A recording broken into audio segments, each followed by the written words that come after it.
ఉత్తముడైన దావీదుడు ఇరుకులేని విశాల స్థలములో ఉన్నత కృపతో నింపావు. ఊహించని స్థితిలో నిలిపావు. విలువ పెట్టి నన్ను కొన్నావు నీ అమూల్య రక్తముతో.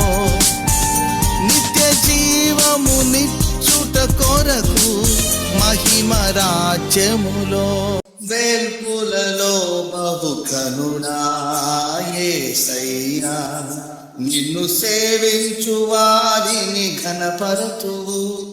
నిన్ను ప్రేమించు వారికి సమస్తము సమకూర్చి జరిగింతు.